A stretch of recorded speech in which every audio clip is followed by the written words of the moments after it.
on the Dr. Demento Show. Rochester, where can I get all the information about the latest concerts? I mean, I understand there's some pretty good concerts coming up here in the Valley. Oh, that's true, Mr. Medic. And what you want to do is you want to tune into KUPD. That's right, FM 98. They are the concert connection. The Savage Rocker? That's right. Don't be misled. Accept no imitations. They are the Savage Rockers with all the information, and the phone number is 838-7247.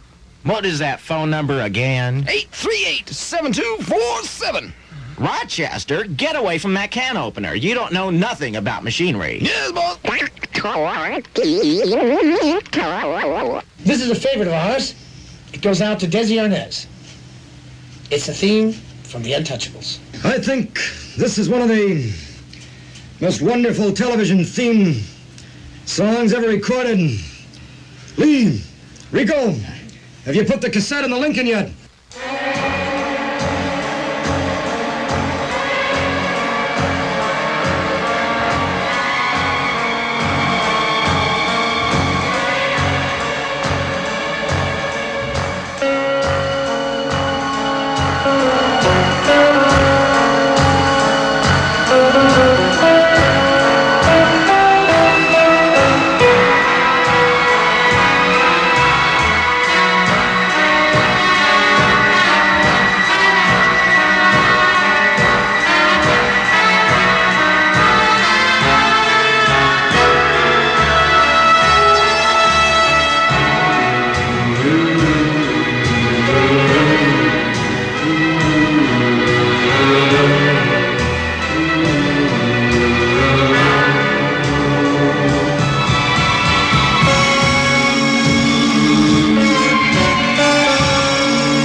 This is a favorite of Dan Ackroyd. It's called the Monster Mash.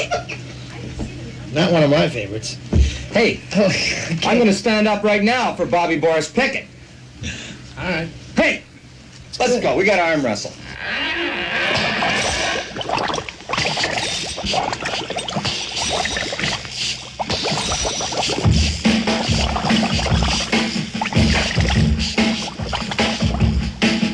I was working in the lab late one night when my eyes beheld an eerie sight. For my monster from his slab began to rise, and suddenly, to my surprise, He did the mash. He did the monster mash. The monster mash. It was a graveyard He smash. did the mash. It caught on in a He flash. did the mash. He did the monster mash. From my laboratory in the castle east to the master bedroom where the vampires feast. The ghouls all came from their humble abodes to get a jolt from my electrode. They did the mash. They did the monster The mash. monster mash. It was a graveyard They smash. did the mash. It caught on in a They flash. did the mash. They did the monster mash. The zombies were having fun. The party had just begun. The guests included Wolfman, Dracula, and his son. The scene was rocking, all were digging the sounds. Igor on chains, backed by his baying hounds. The coffin bangers were about to arrive with their vocal group, the Crypt Kicker They Five. played the mash. They played the monster mash. The monster mash. It was a graveyard They smash. caught on in a flash. They played the mash. They played the Monster Mash. Out from his coffin Jack's voice did ring. Seemed he was troubled by just one thing. Opened the lid and shook his fist and said, "Whatever happened to my Transylvania twist?" It's now the mash.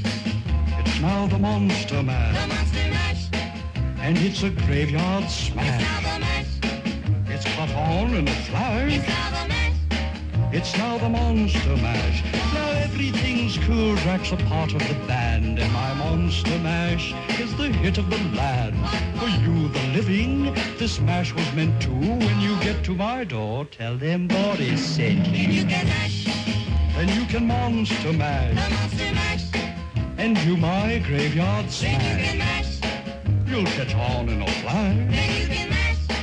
Then you can Monster Mash.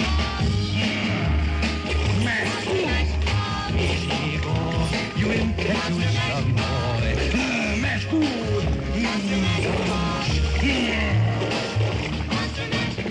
Monster Mash by Bobby Boris Pickett.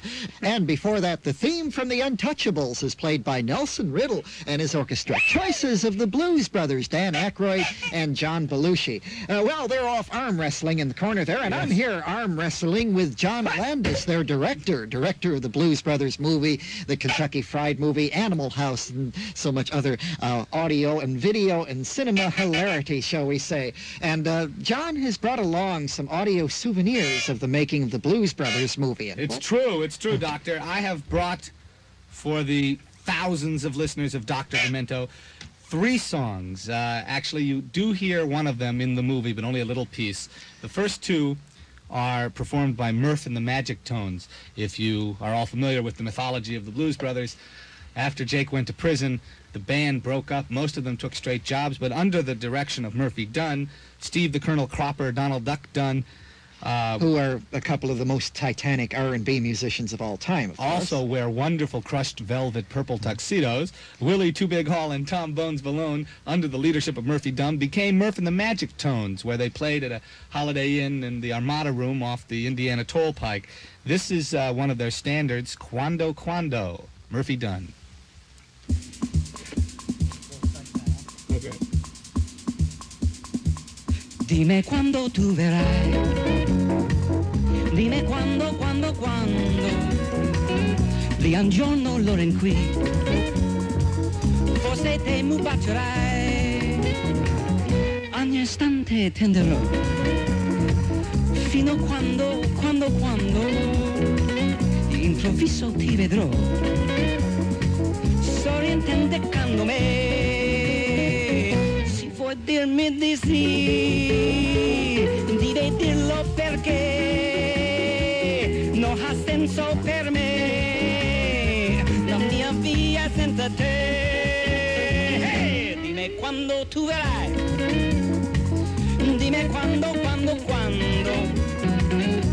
cacciando tu verrai, non te le creeremo mai, mai quando.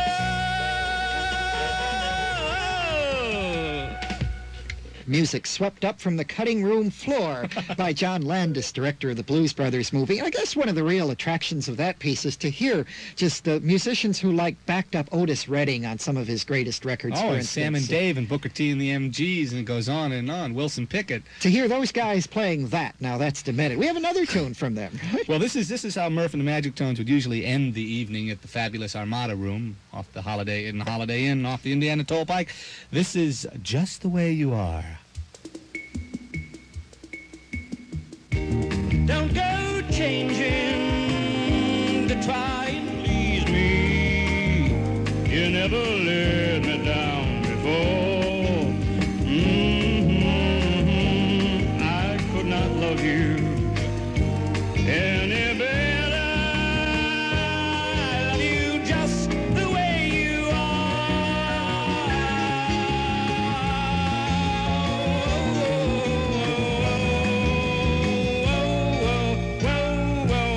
I love you just the way you are. Murph and the Magic Tones with another lost treasure from the Blues Brothers movie here on the Dr. Demento Show, where we're talking with director John Landis. Sure has been a blast having you co-host the show. Thank you, Doctor. While our engineer David Title cues up one last audio souvenir from the cutting room floor, I want to ask you what's next for John Landis.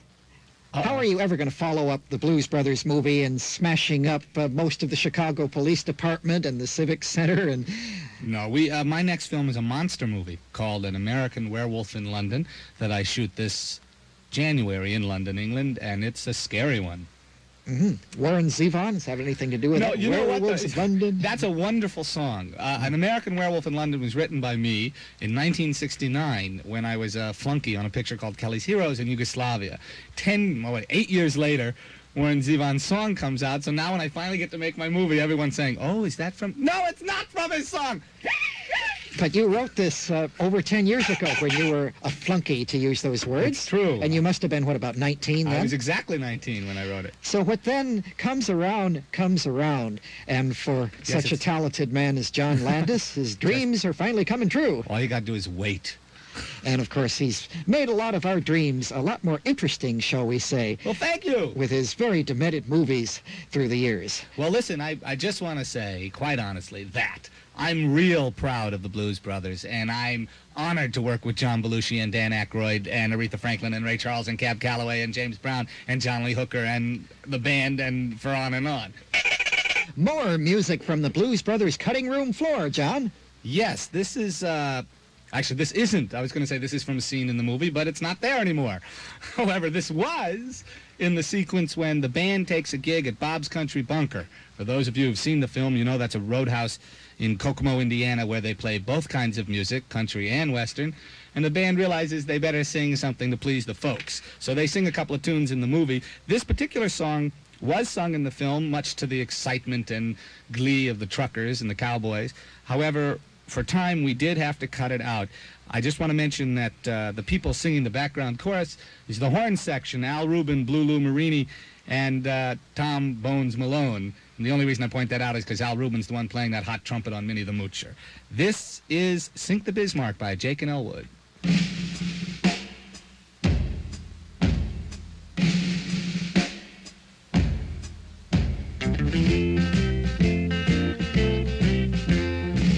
In 1941, the war had just begun. The Germans had the biggest ship that had the biggest guns. The Bismarck was the fastest ship that ever sailed the seas. On the decks were guns as big as steers and shells as big as trees. Out of the cold and foggy night came the British ship, the Hood. And every British seaman, he knew and understood. They had to sink the Bismarck, the peril of the sea. Stop those guns as big as steers and those shells as big as trees. Hey, find that German battleship was making such a fuss. We gotta sink the Bismarck 'cause the world depends on us. Hey, hit the decks a running, boys, and spin those guns around. When we find the Bismarck, we gotta cut her down. The Hood found the Bismarck on that fatal day. The Bismarck started firing 50 miles away. We gotta sink the Bismarck, was the battle sound. But when the smoke had cleared away, the mighty Hood went down. For 6 long days and weary nights, they tried to find her trail. Churchill told the people, put every ship a sail.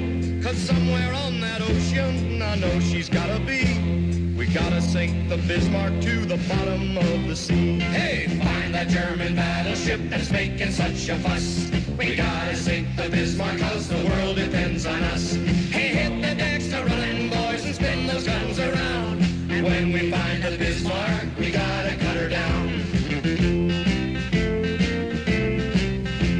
The fall was gone the 7th day, and they saw the morning sun. 10 hours away from homeland, the Bismarck made its run. The admiral of the British fleets had turned those bows around. We found that German ship and we're gonna cut her down. The British guns were aimed and the shells were coming fast. The first shell hit the Bismarck, they knew she couldn't last. That mighty German battleship is just a memory.